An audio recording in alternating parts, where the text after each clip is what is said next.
America అధ్యక్షుడు Donald Trump మరోసారి bomb పేల్చాడు. August 1 నుంచి మన దేశం నుంచి వచ్చే అన్ని వస్తువులపై 25% సుంకాల మూత మోగించాడు.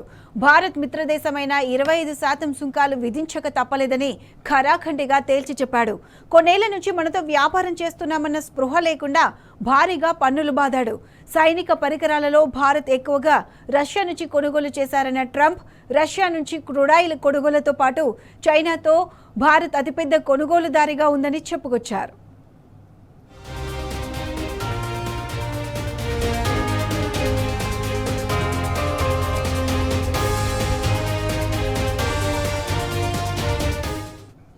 రెండోసారి అమెరికా అధ్యక్షుడిగా బాధ్యతలు స్వీకరించిన డొనాల్డ్ ట్రంప్ వలసలు, సుంకాల విషయంలో కఠిన నిర్ణయాలు తీసుకుంటున్నారు.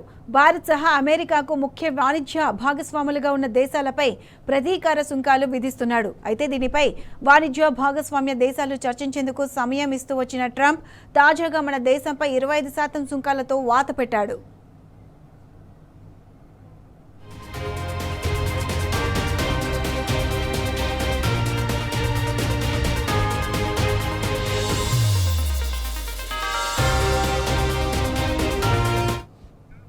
అమెరికాకు ఆసియాలో కీలక భాగస్వాములుగా ఉన్న జపాన్, దక్షిణ కొరియా దేశాలపై పెద్ద ఎత్తున సుంకాలు విధించాడు.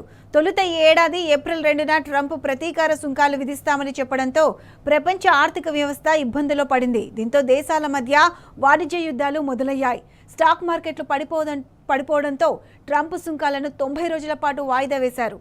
ఆ గడువు ఇవాల్టితో ముగిసింది.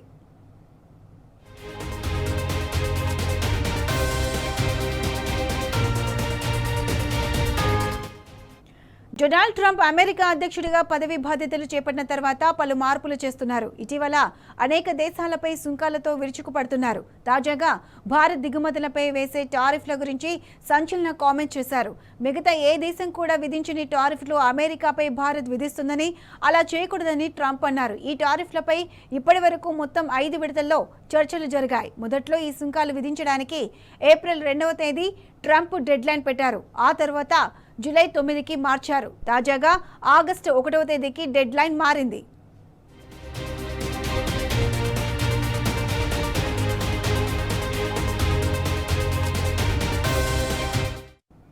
ఇప్పటికే కొన్ని దేశాలు అమెరికాతో వాణిజ్య ఒప్పందాలను కుదుర్చుకున్నాయి. భారత్, అమెరికా మధ్య ఇంకా చర్చలు జరుగుతూనే ఉన్నాయి. అయితే త్వరలోనే అమెరికా అధికారుల బృందం భారత్కు రానుంది. ఆ సమయంలోనే ఈ సుంకాలపై క్లారిటీ ఇచ్చారు ట్రంప్.